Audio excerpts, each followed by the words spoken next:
Okay, we're going to go over a 1966 Hofner bass pickup repair. This one ended up not having to be rewired. So the first step is to remove these 4 screws and get this cover off. Once you have the cover off, you're going to want to remove the coils. So here with the tape, you just pull that paper to the side and you can lift the coil right over. It goes underneath so you don't have to rip it. You can preserve this and then just put it back on exactly like I'm showing here. And then that'll just go back together. So once you get the coils off, put your meter on the series connection and then the start and end of the humbucker, and then you're going to see which coil works and which doesn't. Some cases both might not work. In this case, one worked and one didn't.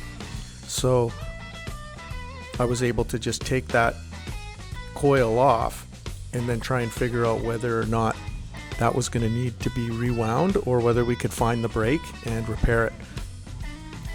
So the step here is to just get this tape off. Just peel it back and gently peel it back.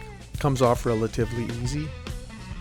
As you can see here, I'm just lightly pulling on it, being mindful of the lead wires so that they don't snag and rip off and cause more problems than maybe you necessarily have. So I'm just moving the lead wires around to get that tape off. Now we don't reuse this tape. This tape, I think, is a lot of the problems that happen in terms of these Hofner pickups kind of dying out. So here there's a little piece of tape that's covering this lead wire, which is the end of the coil. So the start, it goes inside, and if your brake's at the start, you're pretty much rewinding. This one here, I'm just pulling that tape off to expose the end of this coil and where the solder joint is from the wire to the lead wire, the pickup wire to the lead wire, I must say. And here I was able to determine there's a break in there. So now I'm going to peel off some wire until the break's gone, and once I have that wire to be the end of the coil, I'll just sand a little bit down and make sure that that connection works. So here I've sanded that down and I found that this coil does work, so it doesn't need to be rewound. So here I just had soldered the lead wire back on, and now I'm going to tape up the coil. This is just some regular pickup tape, which will be proper, so in hopefully 50 years this tape won't deteriorate and cause any coil issues with this side.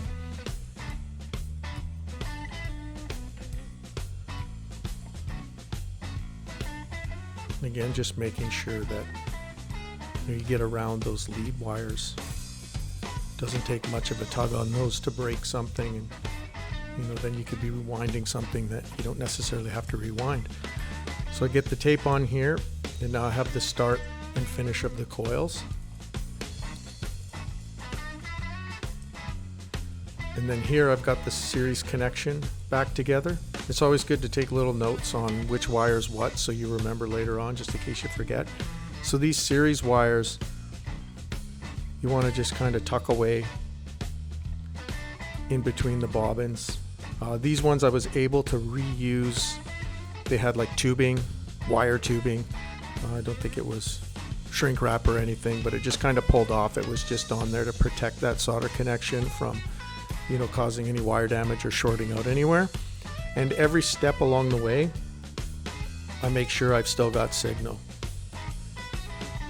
So every step that I do, just in case something breaks, then I can determine where a connection started to fail. So here I can see that the connection was still there, so I'm going to have to get this ground wire soldered on, which is why I just take that bobbin back off a little bit, give me some more room, and I'm just going to hit that wire back to the base plate to complete that connection.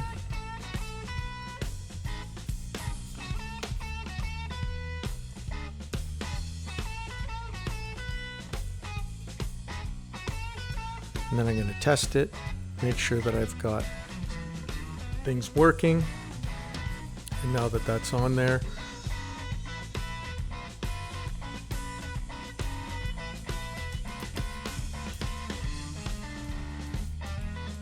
can slide that tape. So you can see here, series connections there, ground wire is soldered back to the base plate. So I'm just going to slip that tape through the center of the bobbin.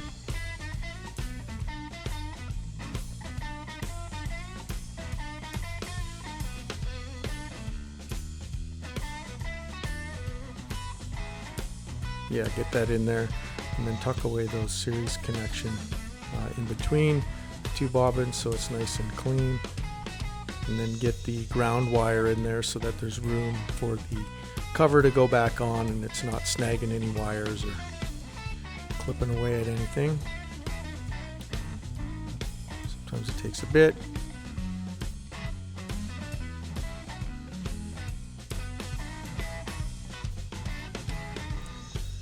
So now that it's all back together, we're going to give it another test just to make sure that we've still got signal. And the signal was looking good at this point in time. So now we want to put the cover back on. And this customer had the tabs out and they were going to solder the base plate back on themselves. So I didn't bother doing that. This is how the pickup was sent to me. So I've got that in there. And then the next step is we're going to test again. Banging that around. Just want to make sure that everything's stable and there's still signal. The signal was there, so now I'm going to put these screws in. Get the 4 screws and I just kind of hand tighten them a little bit, speed things up here for you, and then get those put back in there. And there you have it. Now the pickup is all back together exactly how the customer sent it. It's just both of the coils are now working, and here I just had to stand up a bit here to get the proper signal and get the camera to see it. So you can see it's 8.7K in series, 8.8. It's a little bit hot. When you do the solder joints, the readings can be a little bit hotter than they normally would be in normal room temperature conditions.